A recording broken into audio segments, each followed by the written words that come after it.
before I begin this evening's talk and meditation, I just want to thank my dear friend and my spiritual brother, Mr. Landau, as well as Harvard Seminary and the other sponsors who invited me to speak with you tonight.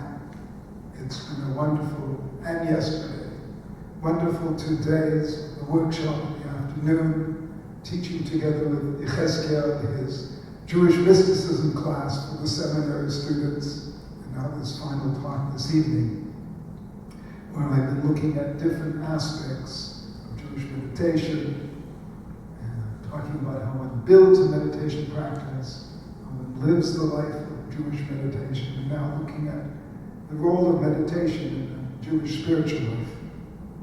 And even though there are lots of different meditation schools and systems, that's not really going to be the topic that I will speak about tonight. Because what I want to look at is how Judaism uses meditation to deepen all of the traditional practices and rituals, and thereby enrich their practitioners' inner life. And it's a model really for every religion.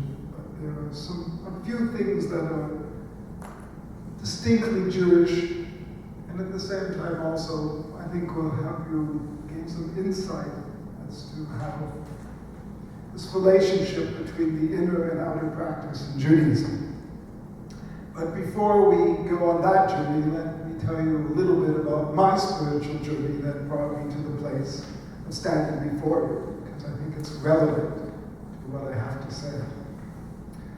And I began really in my early years studying Judaism, and that was really my sole interest. And I grew up with a more traditional background, went to a Hebrew day school, but it never really had much to do with life. It was very confusing to me. I never realized that God and life had much to do with each other. There was religious studies and synagogue, and then there was life. That was it. And suddenly, when I was 19, my mother became seriously ill, eventually passed away from diabetes and complications from diabetes. And I began to desperately search for some answers to what we're doing here and what this life is all about. And at that juncture, as God always does, Rabbi Karlebach married my favorite aunt, and suddenly was my uncle. And his charismatic approach of ecstatic prayer and deep thought and teaching and making every aspect of your life a living dance with God. And that was just exactly what I needed at that moment. That propelled me into his chevra, his circle of spiritual seekers. And I found the warmth, the love, and the inspiration being with them for 15 years. And during that time, suddenly what I learned in my day school education took on whole new levels of meaning and enabled me to delve deeply into the traditional texts, the rabbinic teaching, the Hasidic teaching, the Kabbalistic teachings, and to begin to absorb the wisdom deep practices that were there, and to dedicate myself to living a life centered around God. After about 15 years of living in that fashion, one point being in New York, Toronto, finally moving to the old city of Israel, opening up a center for Jewish spirituality and a little bit of meditation. In 1987, suddenly realized two things. One was that I had a lot of questions that weren't getting answered. And a lot of the life I was living wasn't quite making sense to me. And the second question that I had was, I'm teaching all of this profound knowledge, but I don't really understand what it means. I haven't experienced it in my own life. So at that point, I decided to close my school and head off to the south of France with a group of spiritual seekers and a teacher from the East, a Swami who had come to Israel to teach yoga and found himself speaking all the time about Judaism. And we began to explore the inner roads of the spiritual life, of the higher roads.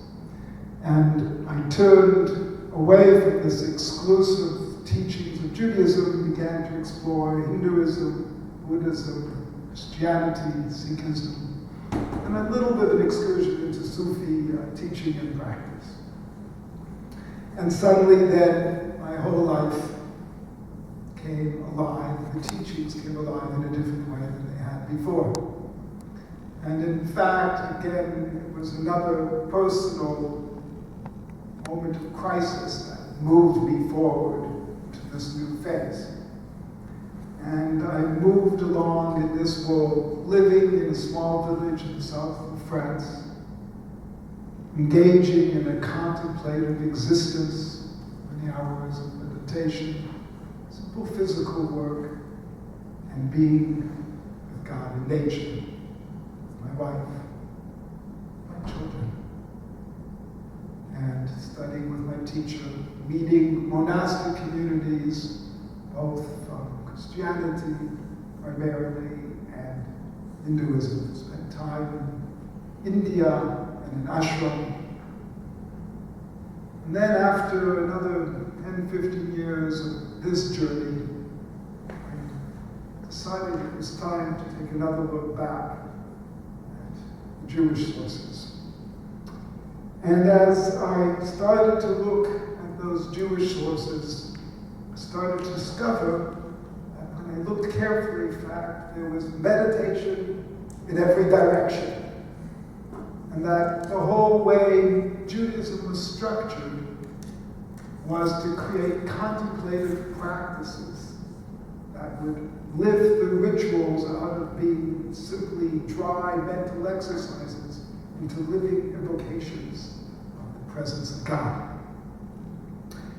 And so, as a result of this exploration, I learned that meditation is a potent and marvelous spiritual tool.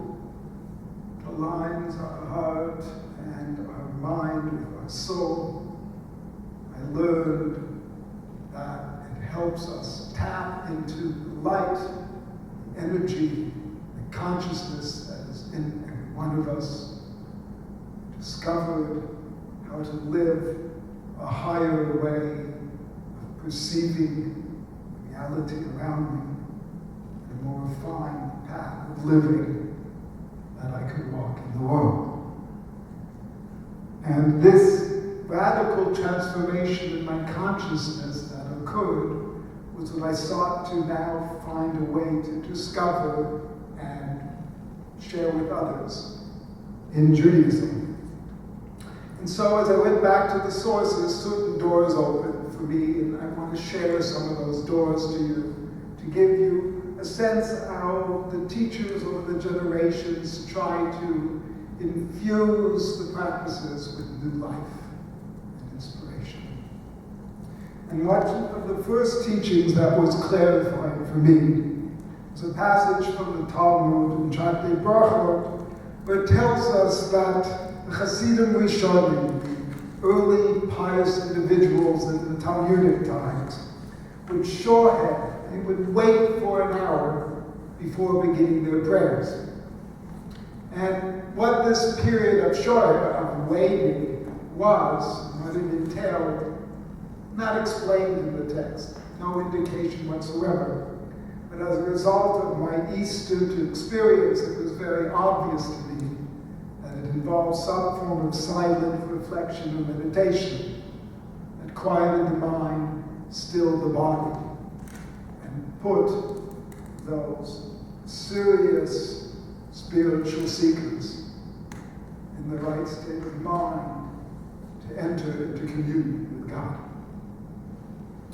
And frankly, it's clear that from all kinds of indications that the rabbis had a profound understanding of the power of meditation and contemplative practices.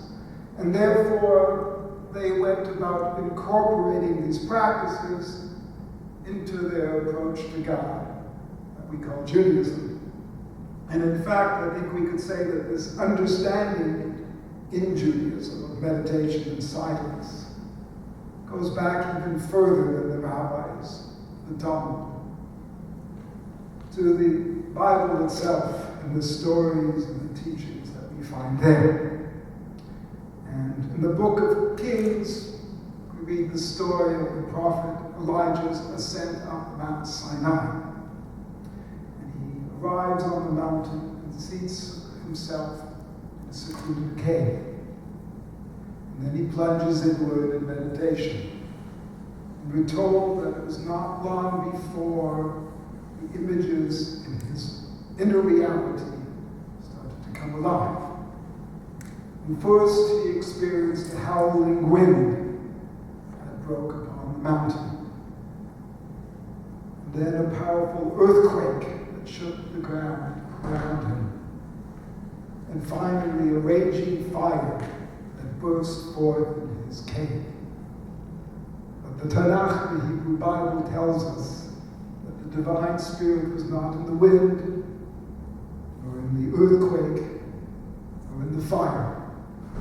The still, small voice came afterwards and resounded in the very depths of Elijah's being.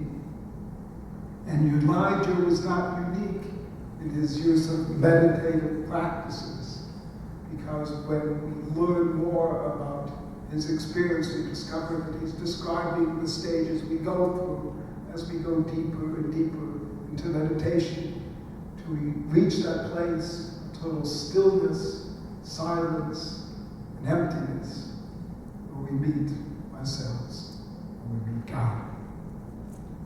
And the truth is that when you take a closer examination of the biblical sources, what you discover is that, in fact, all the prophets were trained in the use of meditative techniques.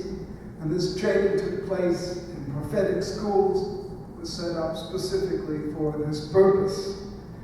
Later on, many of the teachers and commentators, ranging from the Maimonides, great halachist and philosopher in the Middle Ages, to Rabbi Aryeh Kaplan, a contemporary Jewish scholar and mystic, talks at length about these prophetic schools and the different forms of meditation that they use.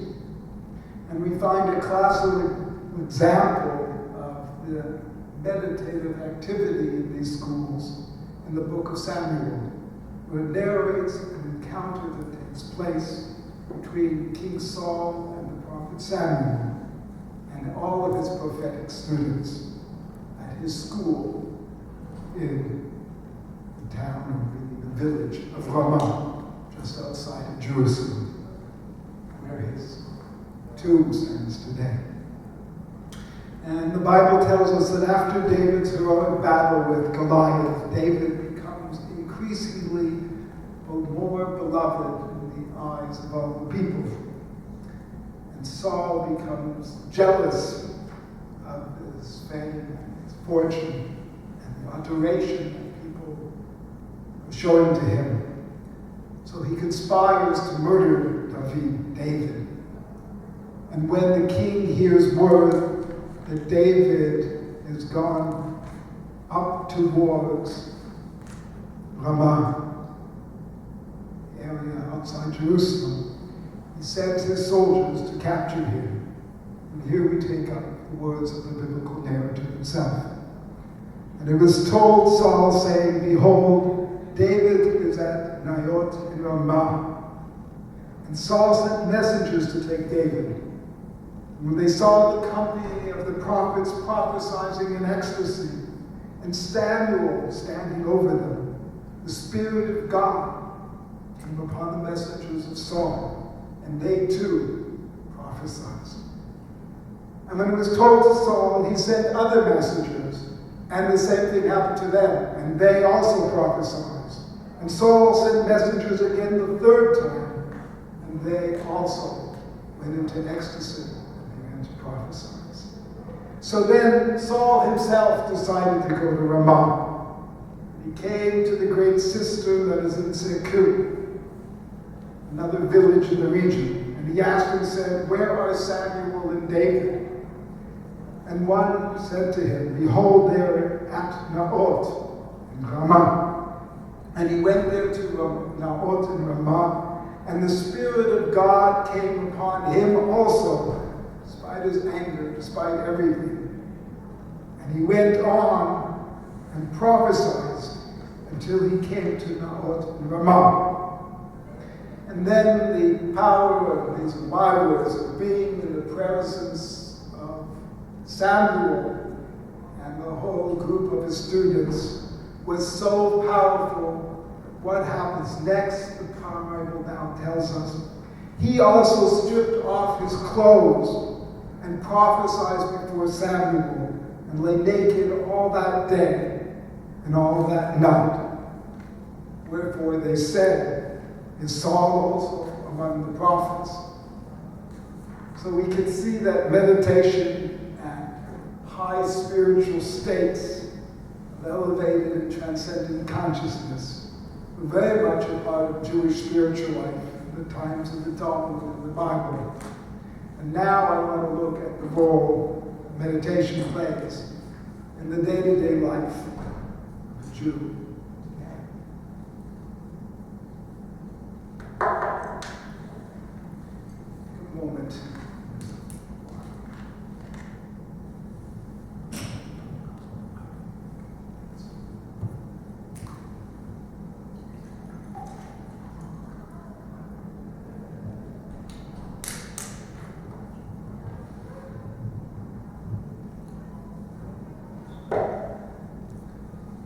Been doing a lot of speaking.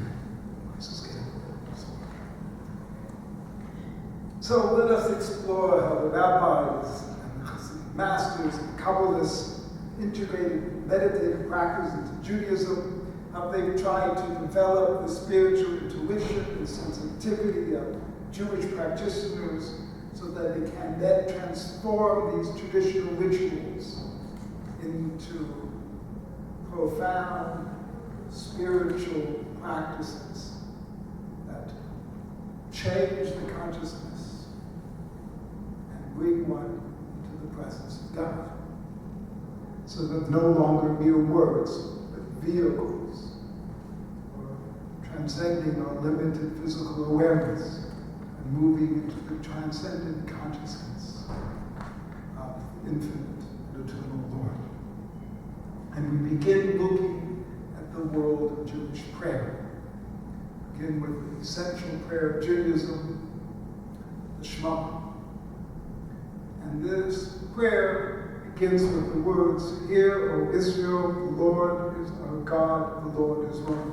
Shema Yisrael, Adonai Eloheinu, Adonai Echad."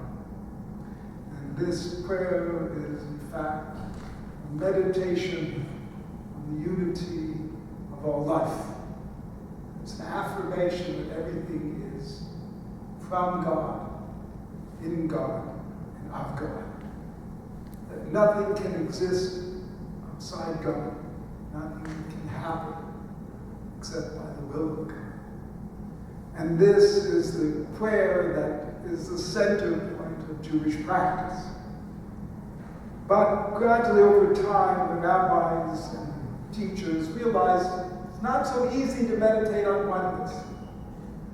Rabbi Yosef Karo then, who was the author of the Shulchan Aruch, the authoritative guide to Jewish law, certainly for Orthodox Jews, and a man who was also a great Kabbalist and mystic, looked at Shema, first line, and realized there was a problem that needed to be solved. And therefore he decided to create a meditative tool that would be there right directly within the recitation of the Shema, that would make this first verse of the prayer come alive with spiritual power. So the concept of oneness would be real.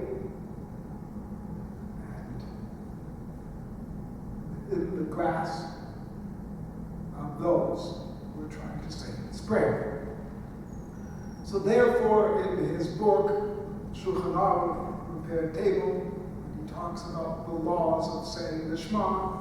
He provides the following suggestion. He says, when you say the first line, Shema Yisrael Adonai Eloheinu Adonai Echad, Hear, O Israel, the Lord is our God, the Lord is one. He says, when you say the last word of that line, Echad, one, you should extend the letter Chet, the middle letter of the word Echad, one that's hard if you don't know Hebrew. It's that kind of sound, kind of way. And he says, why should you do that? In order to proclaim God in heaven and on earth. And then he says also you should extend the Dalet, the last letter of the word Echad, one, long enough so that you can think that there is only one God in the world, that he rules over the four corners of the earth. So suddenly we see here that Yosef Karo has taken two potent forms of meditation technique and then brought them right into the heart of the Shema. Technique of visualization and of sacred sound. Now when you say Echad, you follow the sound of your voice like a beam of focused energy that's surging upwards and outwards, while at the same time visualizing the divine presence spreading out in all directions till it fills the heavens and the four corners of the earth, and your mind is totally absorbed in the oneness, in the unity, in that sense of moving towards the infinite presence of God. And this added practice brings a whole other dimension of rich imagery and activity into this daily recital of the Shema. So it becomes a powerful vehicle for spiritual experience, and instead of just words that we say, feeling, meaning, or effect on our lives. And then we can look at the other major prayer of Judaism, the Shemona Esrei, 18 blessings, which, like everything else in Judaism, is actually 19 blessings, which is the daily, standing, personal prayer where you come before God. In fact, it's so much trying to bring you into the sense of coming before God. You're supposed to take 3 steps back and then 3 steps forward because you're walking into the presence of God. Again, here is the rabbis from the Talmudic view say, how do we make this come alive? So, okay, you're walking into the presence of the Sovereign of Sovereigns. Feel that shift. This is a moment of profound intimacy with God. Know that occurring in your heart and mind. And then you say, Adonai Tzvaytai Tiftach B'pi Yagiti L'techa. God, open my lips so that my mouth can sing your praises. As Amelia was saying, this moment is a moment that happens through grace. You're already turning to God and saying, I'm going to try and pray to you, but it's in your hands whether you hear my voice and respond. Word, deed, presence, signs, love. Whichever way God comes towards us. So we have this personal prayer where we're asking our individual needs for healing, for a way to put bread on the table, a little bit of wisdom, well-being. And then we go on to ask for some larger needs of the world, for peace. We ask to live in thanksgiving. We ask for a very particular prayer to bring us back to Jerusalem so we can live in the land, live with God, to bring us into another level and way of life where everyone, everything is aware that there is a God.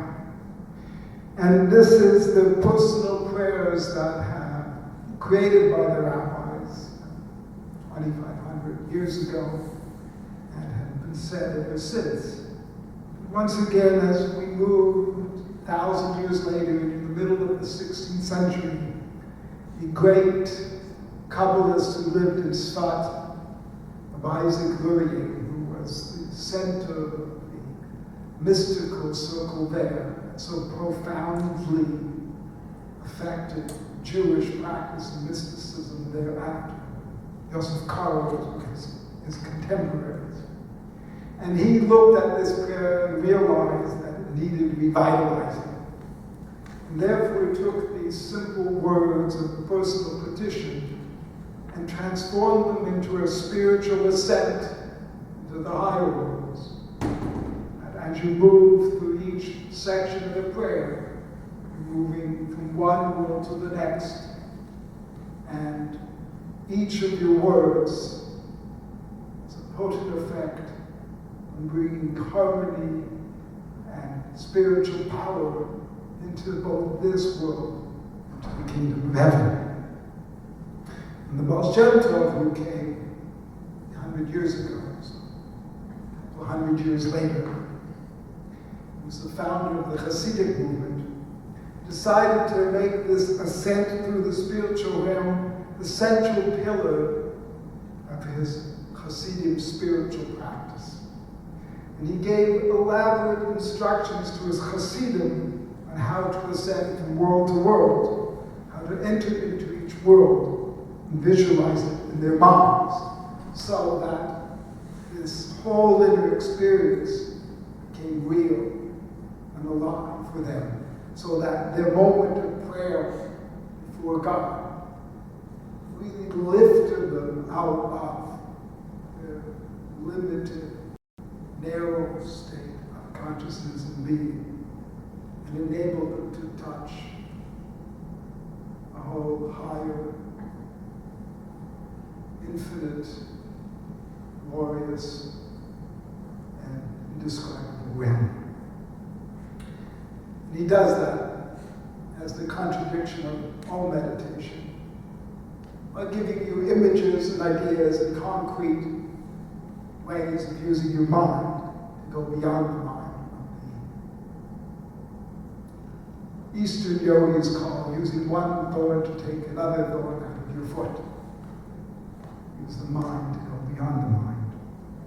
And here are some examples of his instructions to his Hasidim to give you a sense of the kind of practice and his attempt to help them shift their mind and consciousness. In the beginning, he says, you should link yourself with God as is fitting, and afterwards, you can ascend on high. So you don't even begin the practice until you turn your mind inwards and try to touch the core of your being. And then he said, you should imagine in his thoughts that he is above the dome of the world. Oh, this is on your sheet there. It's the first piece of the sheet. Now we first have the bit I said about the Shema. It's the second paragraph. In the beginning, he should link himself below with God as is fitting, and afterwards he can ascend on high. And he should imagine in his thoughts that he is above the dome of worlds. So he already wants to move you out of the sense of being on this physical plane of consciousness. Just totally shift your mind. And afterwards, he should strengthen himself to ascend even higher. He should ascend in his mind to the first heaven. And he should expand the heaven out in his mind in all directions. It should not seem narrow or small in his mind. Only he should expand it out in all directions. And the heaven should open up in his thoughts as if they are right in front of him. Right? It's real, it's not just a mental exercise. And when he ascends in his thoughts to the world of Asiya, which is the first level, the first world of making, of action, then he goes on to Yetzirah, formation. He should have the intention that he is speaking there in that supernal world. And his words come out of his mouth in that world. And he should think or imagine that God's glory fills the whole world. And his divine presence is always with him. That presence is finer than fine, subtler than the most subtle. And he should imagine that just as he looks upon physical objects, so he is looking upon the Shekhinah, divine presence which is beside him. He should always be joyful and think and believe with total faith that divine presence is with him, protecting him. He is bound with God, and God is connected to him in all his limbs and powers. He looks upon the Lord, and the Lord looks upon him. And one should think that everything, whether in the world of the heavenly spheres, whether in the world of the angels, or the world of the celestial throne, all is nothing in comparison to God. So here we have a meditation, where we visualize the higher worlds in our mind. Meditation is complex, dynamic, a practice that opens up doors in the mind and the consciousness,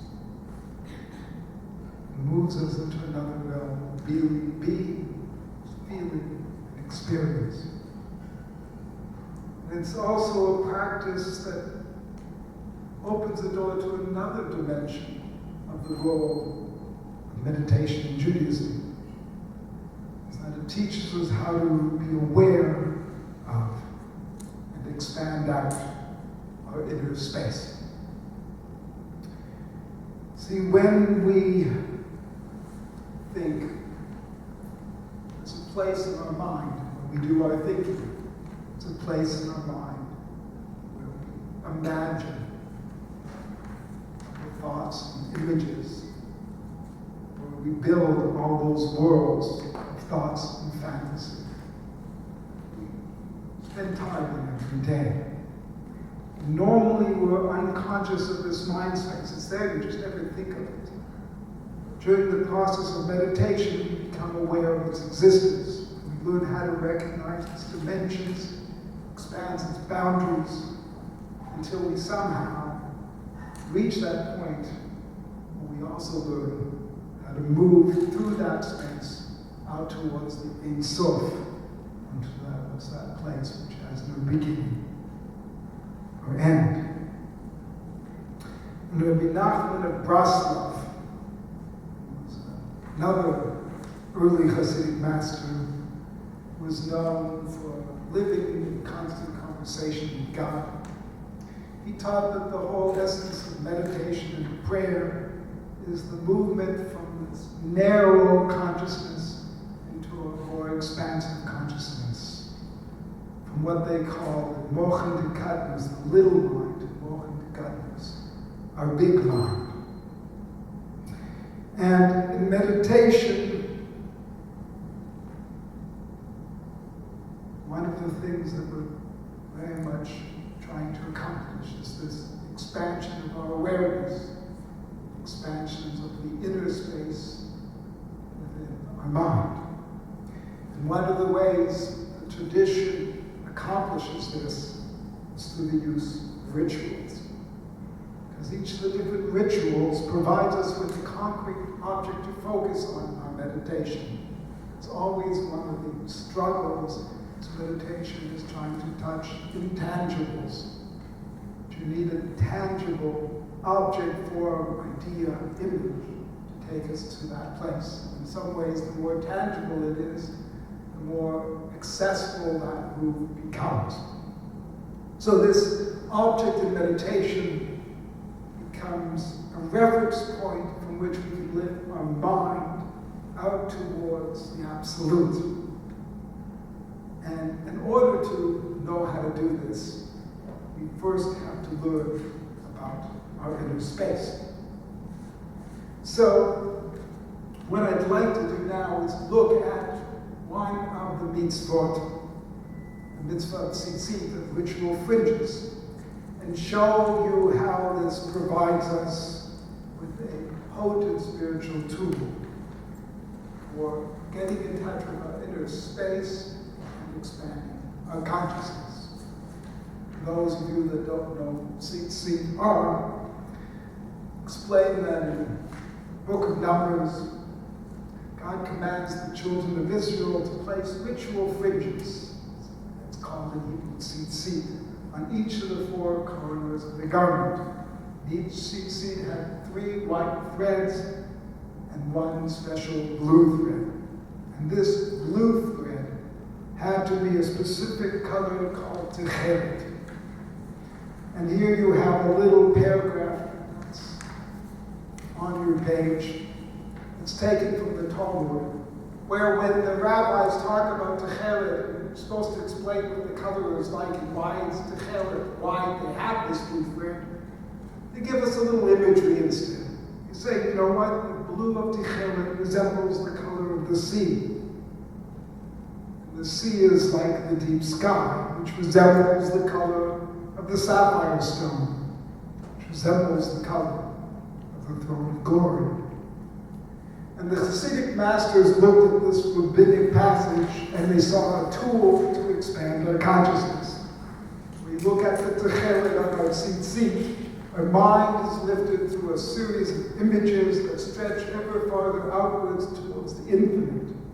And this ever-broadening point of view creates a shift in our consciousness, expanding the boundaries of our mind and immersing us in our inner space into a whole way of experiencing reality is transformed. So now I'd like to do a meditation together that's constructed around the color blue from the tzitzit and the passage from the Talmud. And I have here a bunch of tzitzit ticheret, just the ticheret thing, in a larger amount so you can get a feel of what it's like. And I want to pass it around so you can use that color as beginning of your focus for the meditation. And if you don't remember the color, just think of any beautiful blue that comes to mind. That's another good blue. In fact, it was same imagery when I was asking them, they were talking to the designers and saying, what color do you want? I said, I want an expansive blue that people will look at the book and immediately their minds will be raised up. They actually listened. That was the first thing. Just take a moment and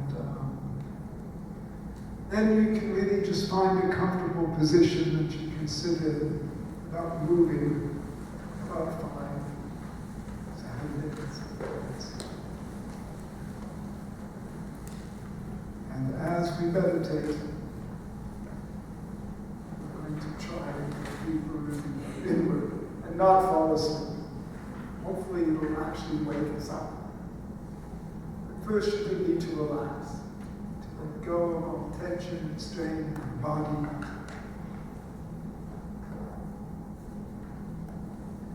Try and ease up, relax. Release tension in every part of your body, beginning from your head and shoulders, and down all the way to your toes. And begin to breathe in and out in a normal fashion. You focus your mind on the intake and the outflow of your breath.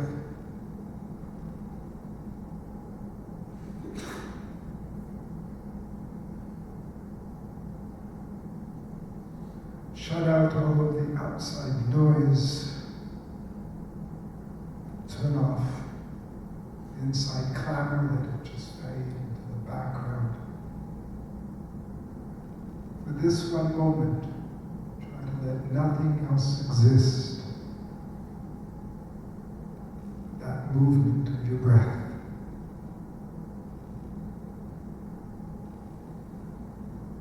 In Hebrew, the letter He is like an H. It's the sound we make when we exhale. And the He is shaped like a doorway, 2 lentils, or lentil, 2 pillars on the side. And the He is in fact the doorway of our breath. It swings in one direction as we inhale, the other direction we exhale. So focus on the breath and let yourself become the doorway of the hay. Become a doorway through which the life force flows in and out, in and out, descending from its source in the infinite, entering into your heart, mind, body.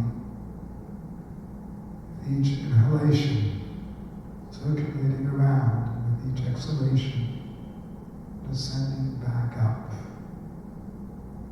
the source of all life. Psalm says, Kol Shema Hallelujah, Psalm 150. Every living thing, praise the Lord. And that just tells us each breath and each breath. Praise the Creator. Bring the life force into the world. As we breathe and we become one, movement, the rhythm of the breath, rhythm of our body, rhythm of the world around us, rhythm of heaven and earth.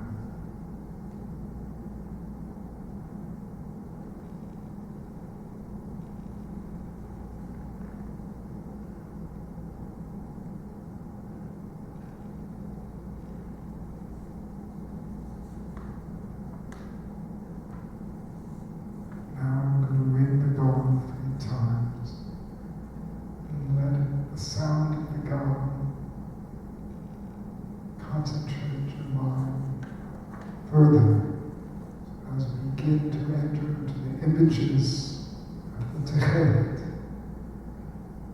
you can enter on the journey and experience the adventure of the inner reality of the soul.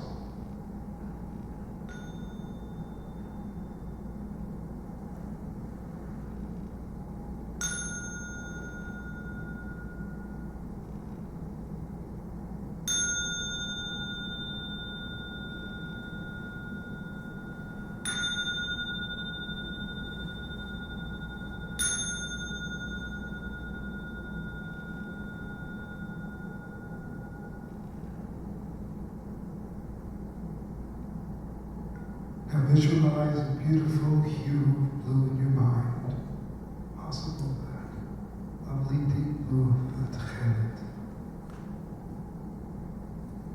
and feel its calm and peaceful energy.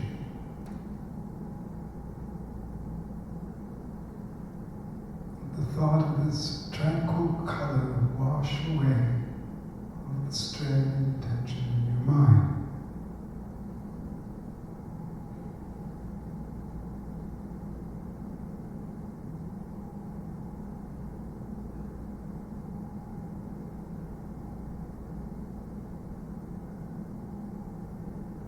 Quiet.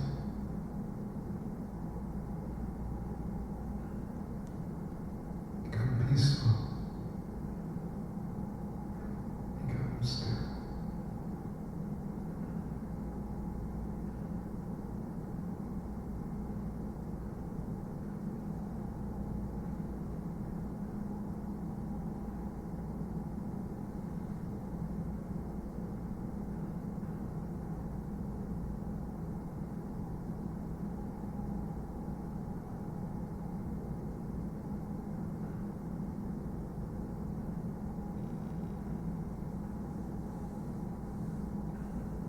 Now visualize in your mind the clear blue waters of the sea. Let your thoughts take you there.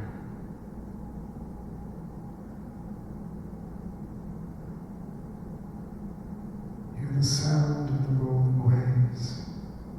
Feel the sand under your feet. Stare out into the distant horizon. In your mind, expand out.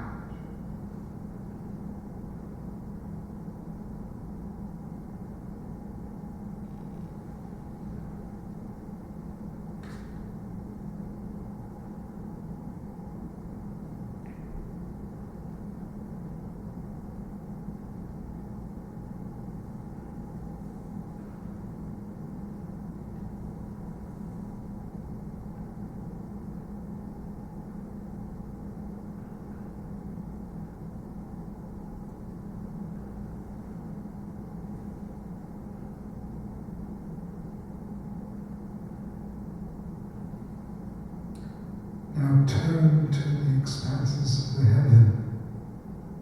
Imagine the endless blue of the sky on a cloudless day.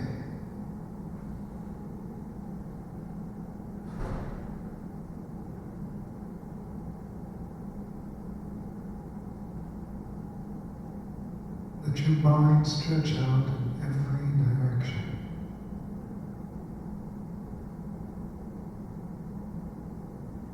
Feel the sense of openness, of freedom that exists in this inner space.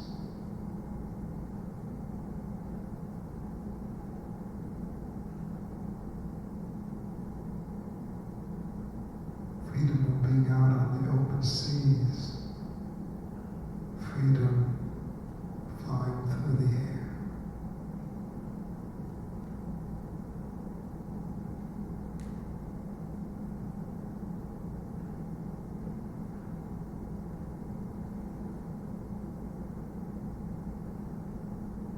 Move on to the image of the sapphire stone. Guarding the sapphire stone, we are told in the Hebrew Bible that not long after the revelation at Sinai, Moses once again ascends upon the mountain with his brother Aaron, the 70 elders of Israel. Together they climb partly towards the peak, where the Bible tells us he beheld the God of Israel, and under his feet there was a paved work of sapphire stone.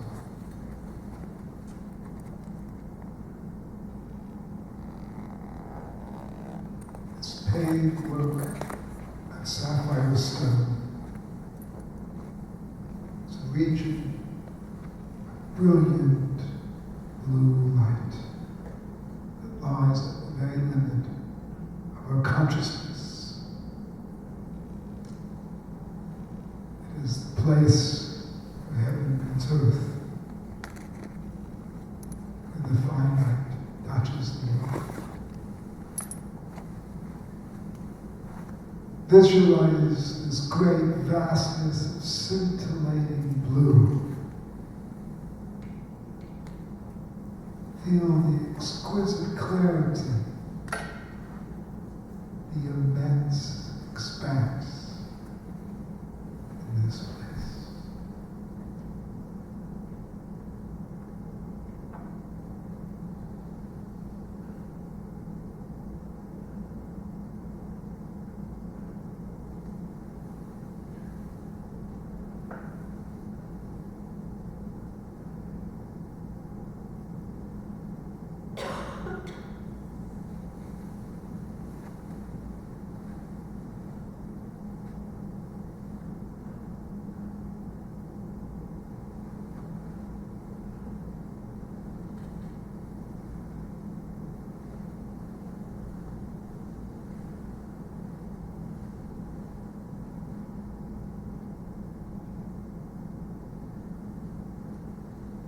Finally, we cross over the wall of sapphire and enter into the realm of heaven and the throne of glory. Hear the voices of the angels as they sing the praises of the Creator.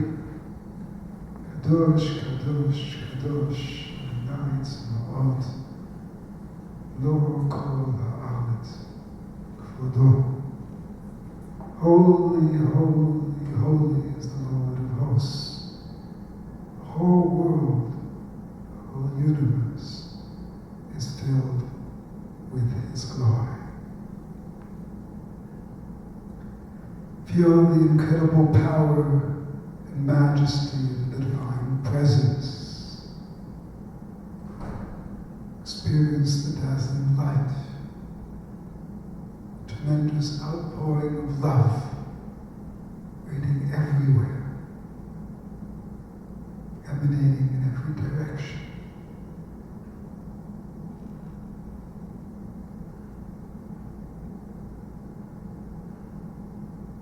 Transcend all awareness, name, and form, and touch that which is ageless and everlasting.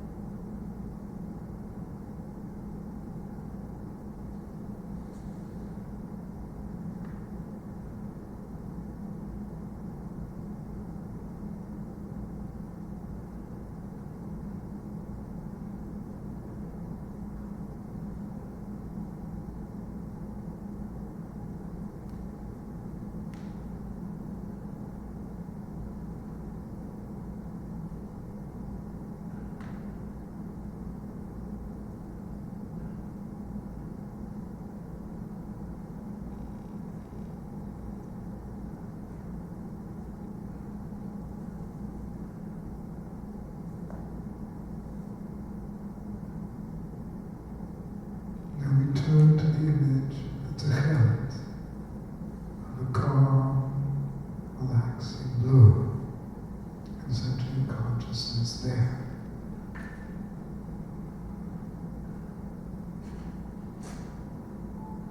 Feel the vibrancy of this color.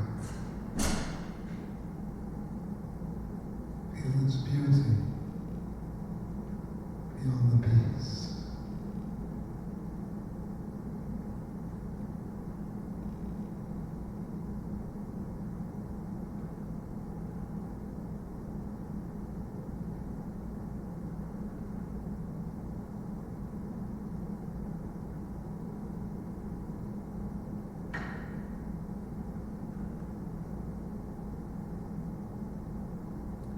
Now let go of all images and rest quietly in the stillness and the silence.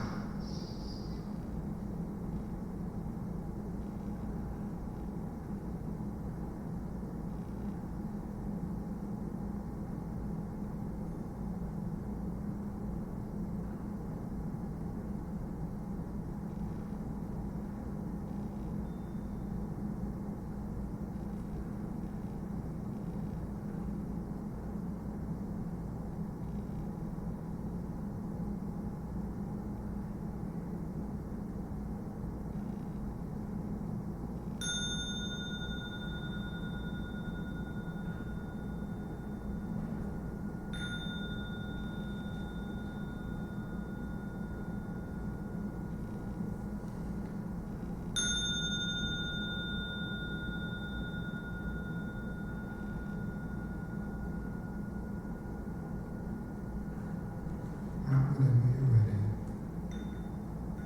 slowly open up your eyes.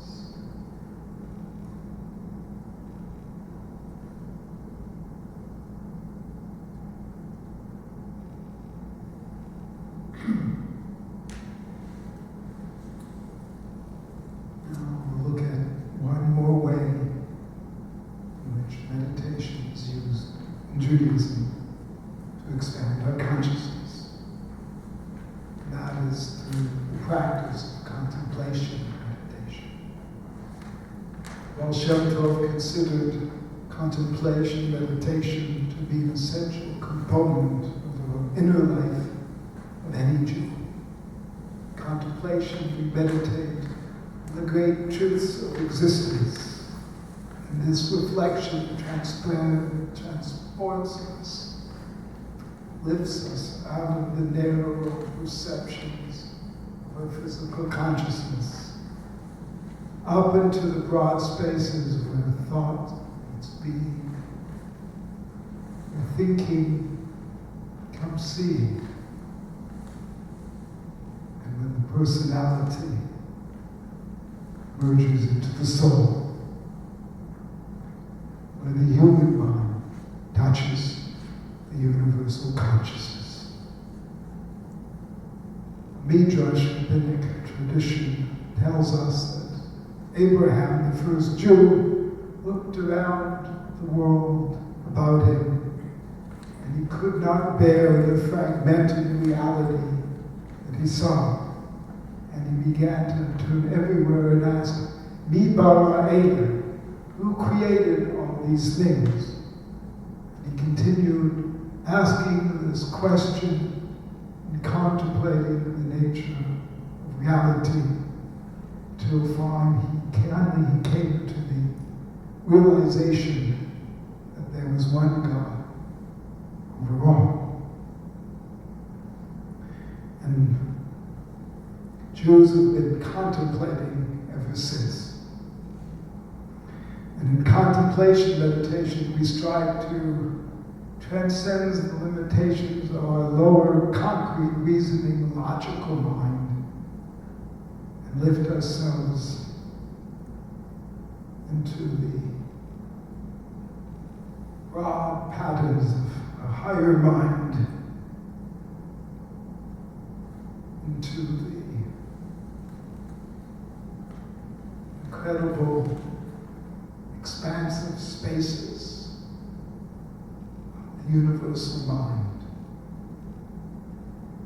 By meditating on the broad design of creation, become attuned with the fundamental currents of existence and thereby resonate the eternal thoughts of the divine consciousness.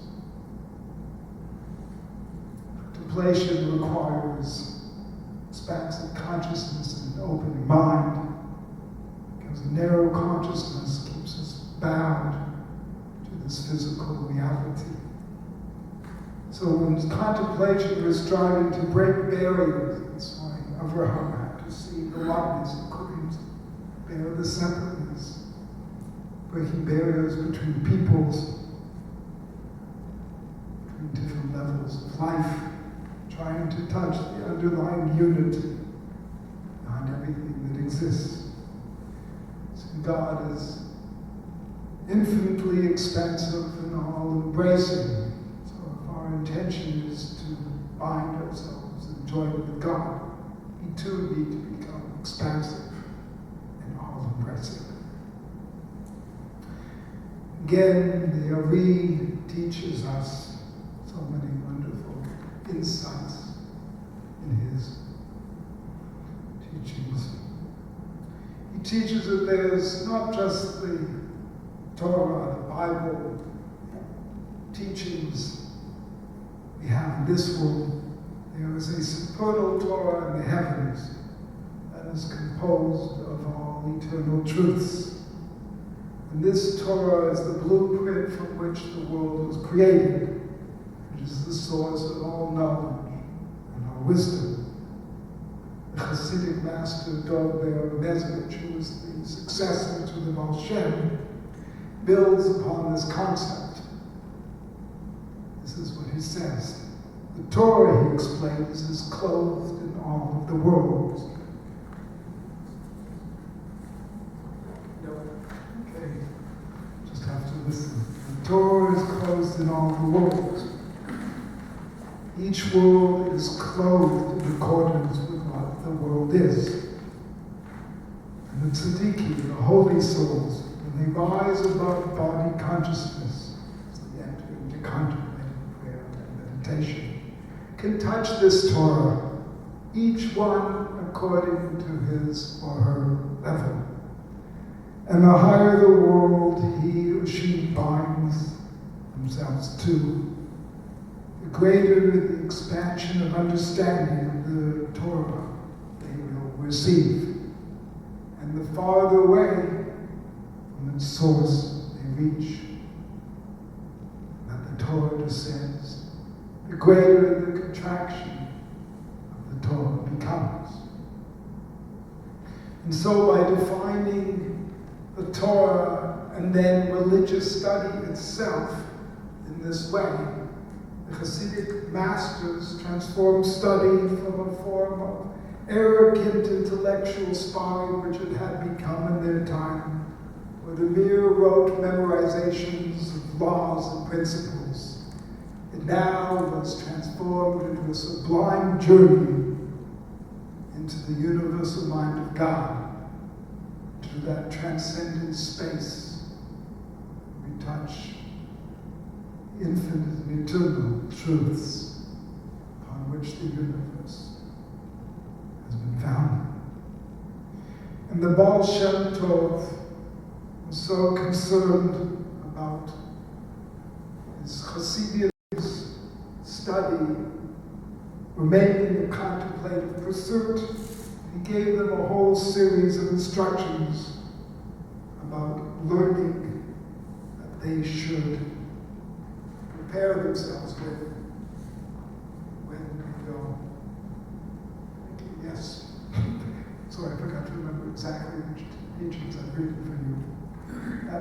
They have them there. The next piece tells you the instructions that he gave his Hasidim before they sit down to learn.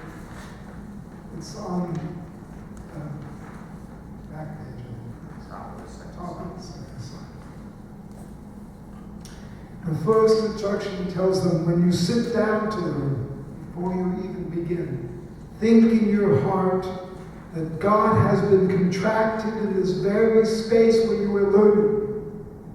That your learning brings God's presence into the room. So the very act of sitting down to learn doesn't begin until you turn your mind inward and try to connect that place, calm and stillness inside you, where God dwells. And then each hour that you learn, break for a few minutes and link yourself to the Almighty. And he says, during the whole time of your learning, remind yourself before whom you are learning. Right? So you have to be constant. It's not enough at the beginning that every hour stop for a few minutes and link yourself back to that place of stillness, to the silence. And go and learn that from that place, because only then will the teachings become alive with life and provide the insight that you're searching for. And he says, keep reminding yourself of the divine presence at every moment and every hour. Because the learning process can sometimes distance you from God. Right? You realize that you're sitting there, you're learning, and you can get so involved in your learning that you forget about God. Get involved in the logic and the reasoning and the arguments of the Talmud, the scriptural commentaries. Before you know it, God has nothing to do with it anymore. And it all becomes a question of ego, battle, and games in the mind. And therefore he asks one last, actually a great many others, but one last suggestion. It says, and when you're learning a passage from a particular rabbi, Hasidic master, or Kabbalist, visualize in your mind that that person is right there before you, teaching you. And as he speaks, visualize that you are drawing into yourself the divine livingness in his words. And whenever you reach a point of understanding from the teaching, visualize that you are drawing the spiritual force of this understanding into yourself. So the actual act of meditation, of learning and study, should become a form of meditation. A spiritual experience where you're standing in the presence of the one who said the word, where they didn't say them thousands of years or hundreds of years ago, but they're there before you. They're real, live, flesh and blood human beings. More profoundly, eternal souls that have come to share their wisdom and love God. They are insight into the nature of reality with you. And all the energy and power and light and life force that comes with the insight that they receive. And this attempt to transform study into contemplation is part of a much larger spiritual work that the Baal Shem Tov was trying to accomplish through meditative practices. In one of his seminal teachings, the Baal Shem speaks of the incredible importance of joining thought together with action at all times. And he begins his teaching by quoting a medrash, another rabbinic teaching. And this again is on your page. Our rabbi said, he writes, the biblical figure Chanoch was a cobbler, and with each and every stitch that he made, he would unite the Holy One, blessed be He, with the Shekhinah, the divine presence. Now, thought is called Ein Sof, called the Absolute, and it's identified with the divine name Yod He Vav He. And action is called Adonai, the divine name Adonai, which is representative of the Shekhinah. And therefore, whenever you join thought and action at the moment of acting, you're uniting the Holy One and the Shekhinah. You're uniting the name Adonai, the name Yod Vav He. You're connecting the name Adonai, which simply means Lord, with the true source of the name, the letters Yod Vav He, that we don't know how to pronounce, the intangible, pure being and pure consciousness at the heart of existence. And then he goes on to tell us every single movement, and it should unite the Holy One, the Shekhinah, heaven and earth. This means being aware of and taking care with every movement. And when you're able to join together thought and action, then this is called union. This is called living in God. And obviously, when we are able to use meditation in this fashion, then we're following the Buddhist path of mindfulness, walking through life, ever greater awareness for the present in everything we do. But we're also uniting our lower self, our higher self, so they become one. We're drawing together heaven and earth. And this idea of the Baal Shem leads us to a final dimension of the role of meditation in Jewish spiritual life, a dimension which is central to the Jewish worldview. According to one of the most famous teachings of the Rabbi, the beginning of the creation, in an act that's reminiscent of the Big Bang, God sends an Or Yashar, direct burst of light and energy from the realm of the infinite down into the fragile vessel of the newly formed universe. However, this fragile vessel could not withstand the tremendous power of the divine light, and a great shattering takes place. And as a result, we are left with a universe where everything is in a broken condition, where sparks of divine light and its soot are fused together with shards of concrete matter, Glick husks.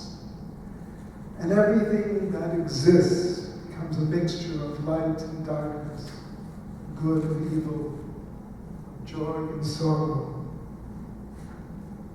of success and failure. And therefore, as a result of this cosmic shattering, nothing in this world, nothing in this universe can be perfect. Nothing can be whole.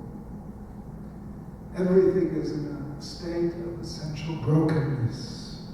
And the suffering that we see all around us every day is a direct result of this fundamental universal condition.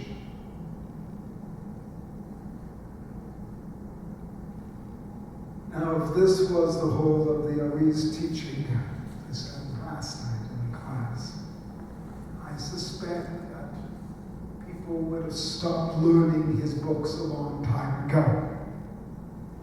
That's not where his teaching ends.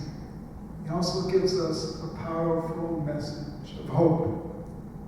He says, while it may be true we live in a broken world,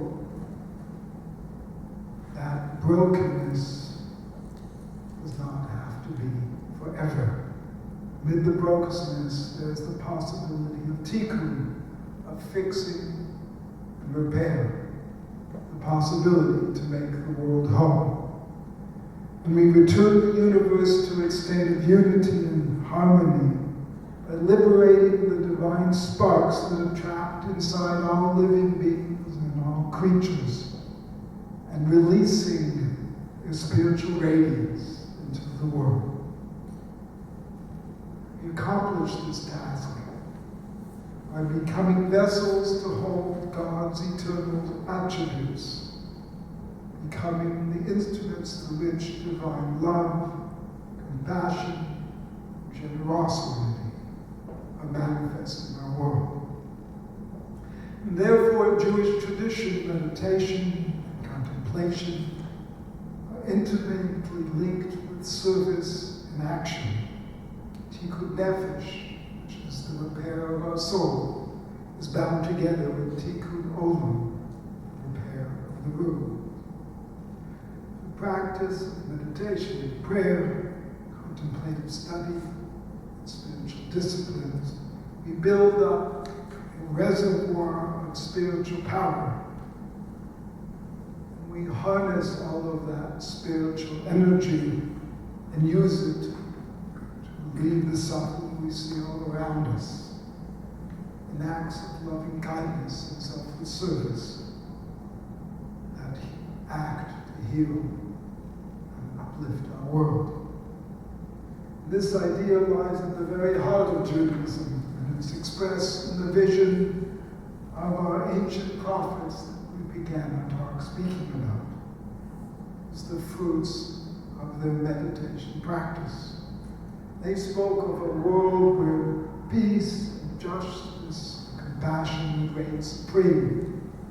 They prophesied about a time when the whole of humanity would be filled with the knowledge of God. Meditation is a key tool in this great spiritual endeavor. It plays a crucial role in the awakening this inner divine knowledge within each of us. Therefore, I believe that the meditative dimension of Judaism will only grow and deepen in the future. Over time, more and more Jews will start to discover the meditative dimension within their religion and bring those practices into their fulfillment of their religious life.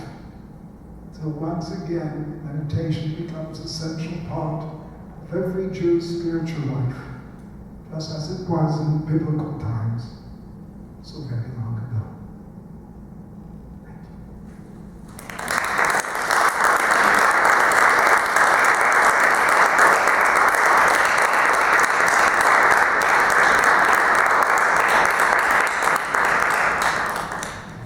Thank you, Rabbi Yoel, for not only teaching us, giving us a taste, a sacred taste of this wisdom, all its potential.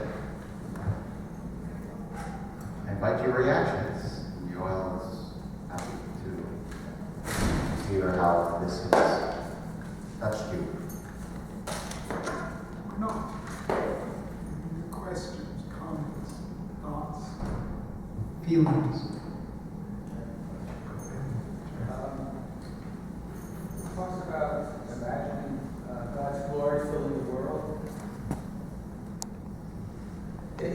one of the instructions here talks about imagining God's glory filling the world, and then later it talks about the color of God's throne of glory, and then later you also spoke about kavod. So my question is, how would one imagine God's glory? What goes through your mind when you imagine God's glory?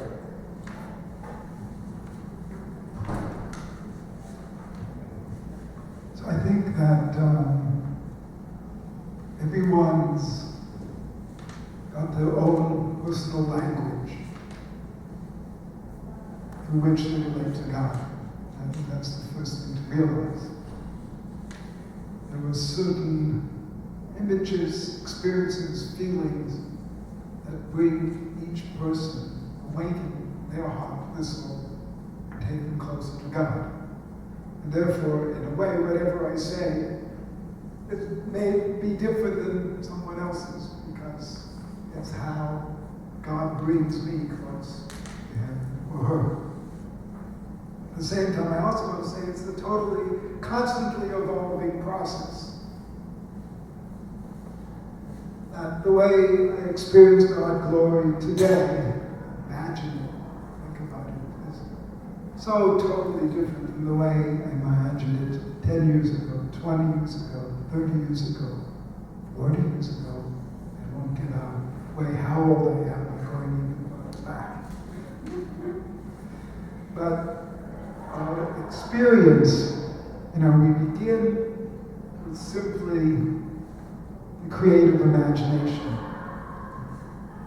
We have a capacity, maybe it's affected by what we read in the Bible, it's affected by something we read, a description of someone else's experiences in a book.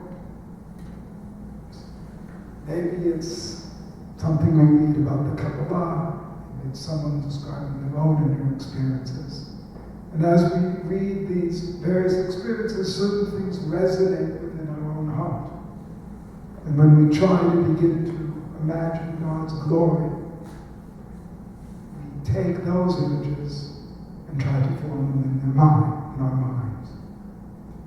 And for me, the imagery of light was always very alive, real. It's always struggled with concrete, tangible, and light seemed to be something that spanned both. So I would imagine just light, glory as an emanation of light, surrounding me, embracing me. Light coats everything around it with radiance, brilliance, with beauty.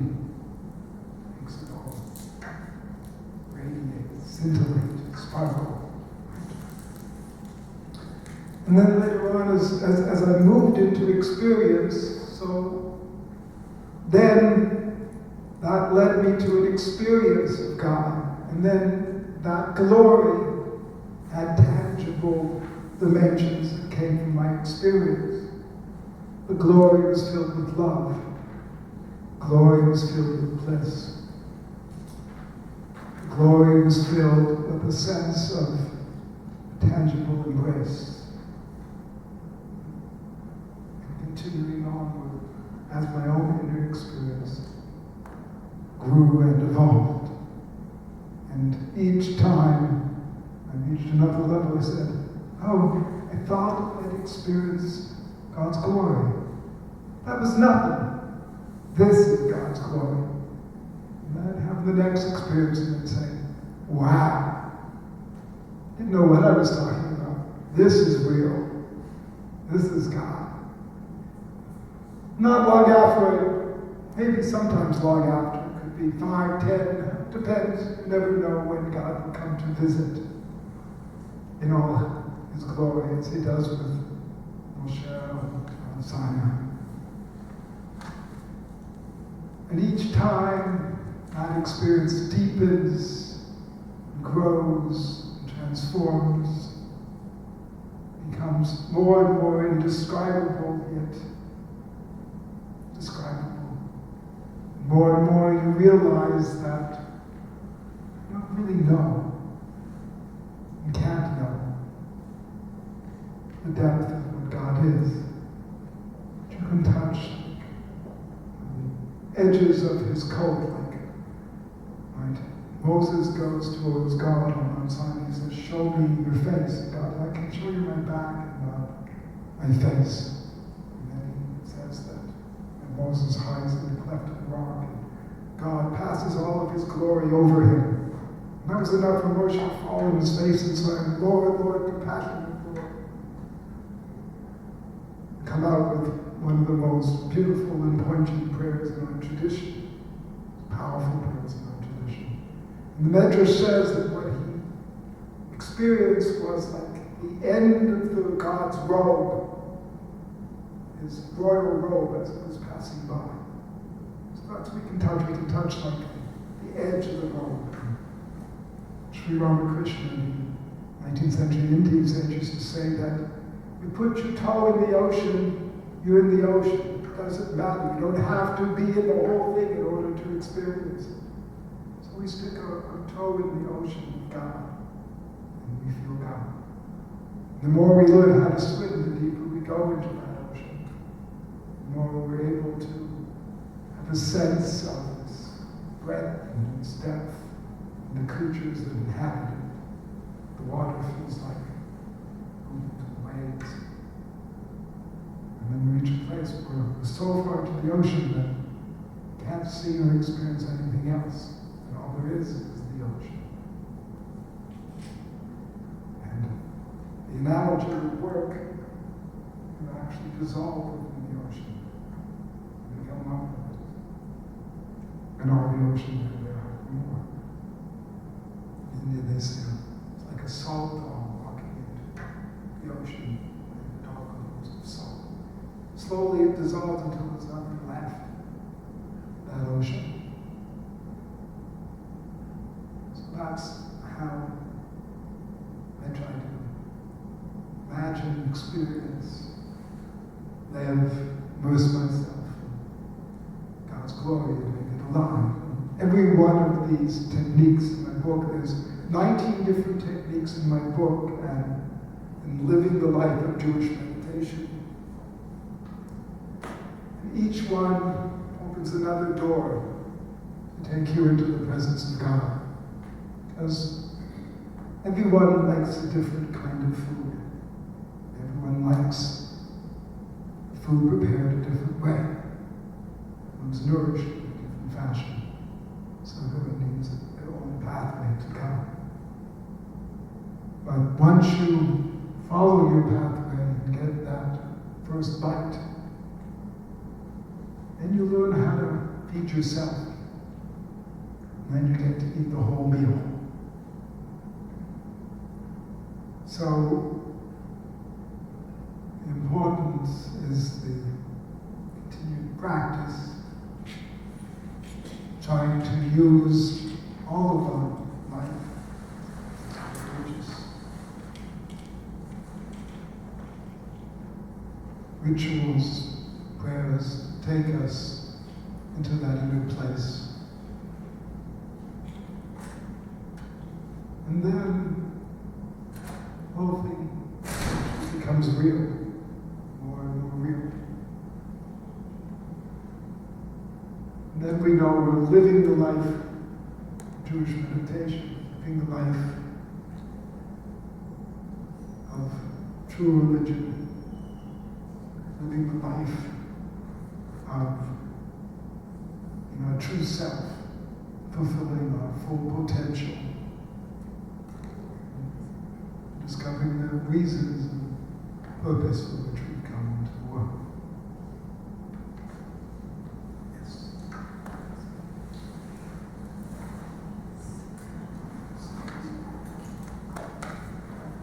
Sister Elaine. Yes. So, If anybody wants, before they leave, to sign the book. so I don't really have a question. I just would like to maybe make a comment. In the little description here about your book, it says, the best book I know about meditation, Jewish and It's otherwise. not me that said it. Pardon? It's not me that said it. No, I know, but I think when you started out and said how you had studied the various traditions, and then after you were searching, you were searching for many years, it sounded like, and then you decided to come back and like really study the Jewish tradition and. I really studied the Jewish tradition first. Oh, And okay. then I went out to And did the others, and then I okay. brought it back. Okay. So I guess I do have a bit of a question. So do you feel that what you have written about the Jewish path to meditation and mysticism and so forth really encompasses a lot of the other traditions? Did you find similarities when because you talked about Christian and Buddhism and Hinduism?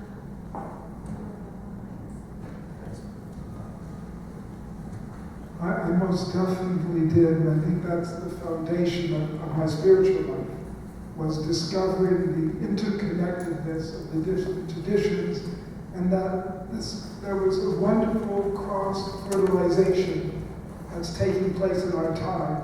It probably never happened quite the same way before. And we're enriching each other's traditions and seeing that there's one God that speaks different languages, there's different children according to their needs. But the essential truths are all the same. And each religion has aspects of the truth that is an expression of the work they have to do in the world and the aspect of God's truth they need to reveal. But all of it resonates with each other. And there are certain fundamental elements of how you walk the path into God's presence, and that is common to all. And based on that foundation, which I was going to say, why my friend Yossi Klein Halevi made that comment, said, best book about meditation in any religion, because it's really a book about the path of meditation. It's really a book about spiritual life. And the ideas, the practices are Jewish because I'm trying to provide a pathway and enhance that pathway within Judaism. But it's a pathway that anyone can walk. And that is meaningful to every religious life.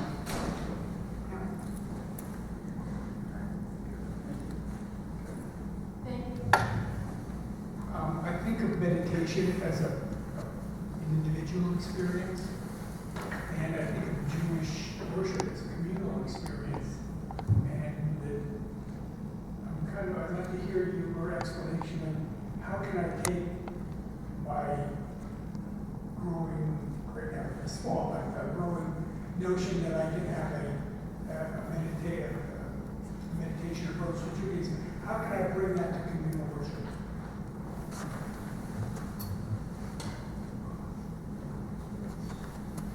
So, good question. All good questions.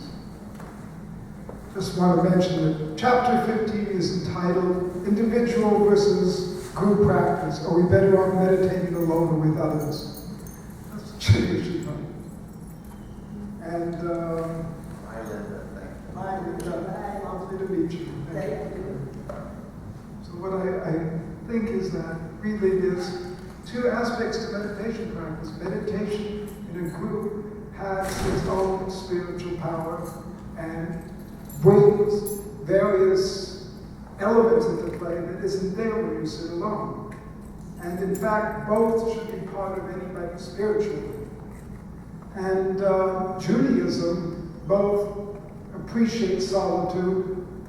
If you take a little look at the Torah, even though it's a very fascinating dichotomy, like all of Jewish history, but on one hand, we're totally community orientated, but every great revelation and change comes to somebody who went off into solitude for a long time.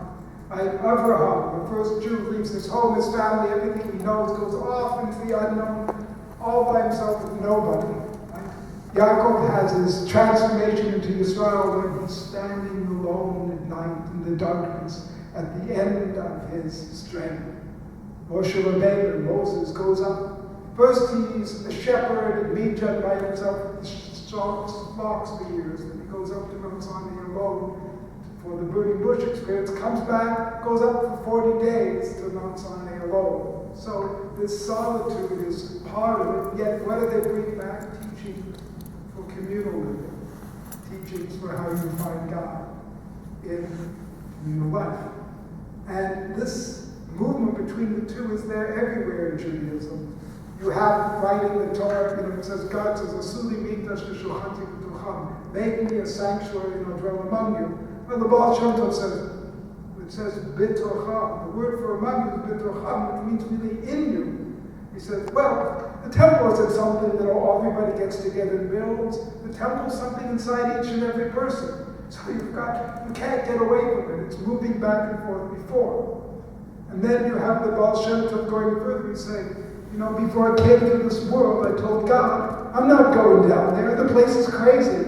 You want me to go down, you're going to have to send me a good group of people that are going to work with me and help me do this work. So it said that God agreed to give him 60 great souls to come with him to help him get the work done and to protect him from the craziness of this world. So built into his individual path, living for however many years, 12, 20, I can't quite remember, in the Carpathians Mountains and being all by himself, was also all of those students that he would eventually find and become his Hasidim and the people that spread the word.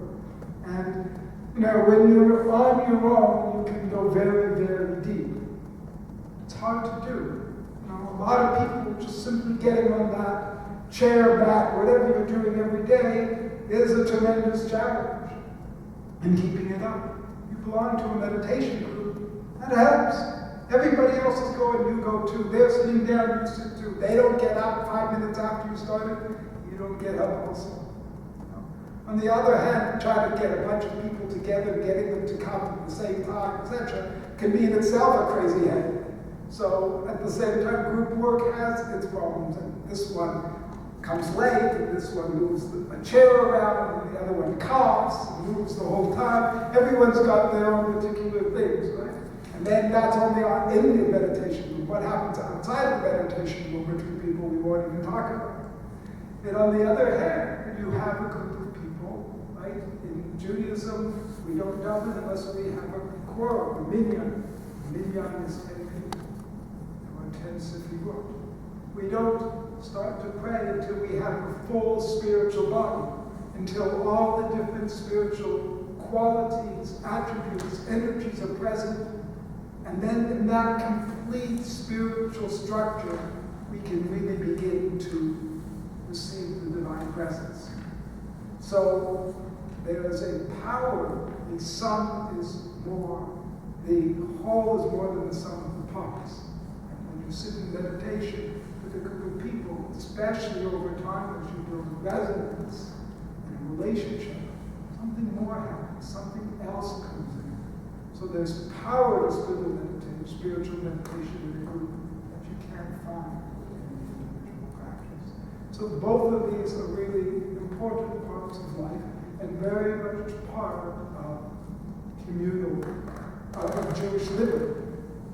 And this start with a story from the Baal Shem. One day, was also in the book. One day, he and his Hasidim were together in the Beit Midrash in the house of prayer and study. The Baal Shem Tov was going deeper and deeper into prayer. Hasidim were used to it already. They just run around waiting for him to finish.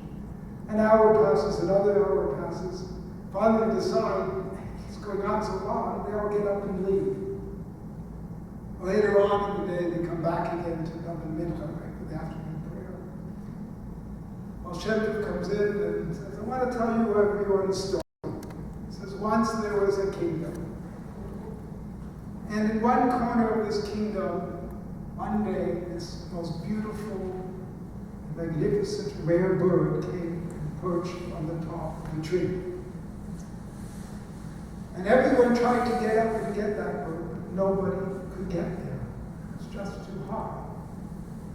And the king heard about the bird, and he called together his closest subjects, took them below the tree, and said, "Stand one on top of the other," until they could reach the top. Took the bird and brought it down and gave it to the king. And he says, "This morning I was trying to climb that tree. And each one of you were part of the ladder I was building in prayer. But when you left, the ladder collapsed, and the beautiful bird that I might have offered to the sovereign of sovereigns was lost. It could not be retrieved." So, an incredible appreciation for the power of meditating in a group, of the connection it makes, and the fact that it enables you to reach places each of us cannot reach another. Ruth, one more question? Do you have any brief thoughts about, about the experience of entering a conventional worship service and trying to bring meditative awareness to it when you're around people who aren't necessarily? Yes, first of all, it's a very important thing to do, because people see a little bit of different kind of way of being in prayer. When I go to shul, when I have the opportunity, it doesn't happen often in my village in France, but when I'm in Yerushalayim and other places, I begin by meditating at home before I even come. And when I come into shul, by that time on the way, I start saying the prayers and trying to connect myself to God. Imagine that I'm coming to an appointment with God, appointment with my beloved. And then when I enter the shul, I put my talit over my head and I go into a quiet corner and I go inward. And I sit there the whole time, and often maybe I'll bring a sefer with me, a holy book.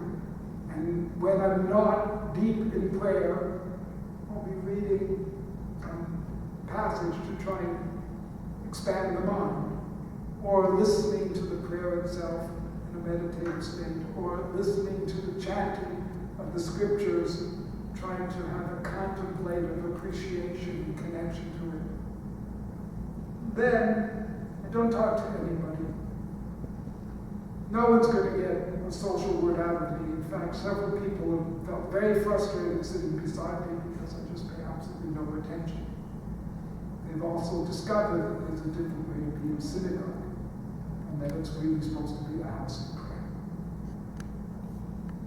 And that is probably the most I can give to the synagogue. Apart from the fact that being in that prayer brings and I try to bring the energy of peace and calm and stillness and silence to the synagogue. That really would do the synagogue a lot of good. You've done us a lot of good in sharing your wisdom with us. Two things I just want to leave you with. Because this is an interfaith seminary,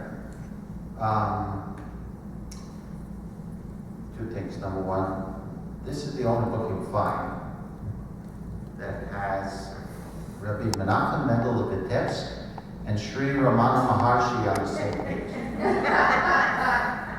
And the Baal Shem and St. Teresa of Avila on the same page. So, this is, we're at the cutting edge as a human species in terms of integrating and cross-fertilizing our spiritual traditions, which is what I think this school is aiming for and sometimes achieve. And this book is a gem of wisdom reflecting many years of Yoel's integrative journey. So, when I lived in Jerusalem, one of the great opportunities and blessings I had was being invited by Abt Benedict, the abbot of the Benedictine monastery of the Dormition Abbey. He was the abbot of this abbey on Mount Zion, to join him in his private chapel along with the late beloved Sheikh Abdul Aziz al-Bukhari, of blessed memory. And the three of us, a Sufi Sheikh, yours truly, and this Catholic Benedictine abbot, would sit in meditation in the private chapel on Mount Zion, in the middle of the turmoil of the old city of Jerusalem, which is never quiet and still. And these days it's more turbulent than normally. And we were simply meditating for peace. And one of us would begin, I'll just say arbitrarily, the language doesn't matter, with a little invocation in Hebrew.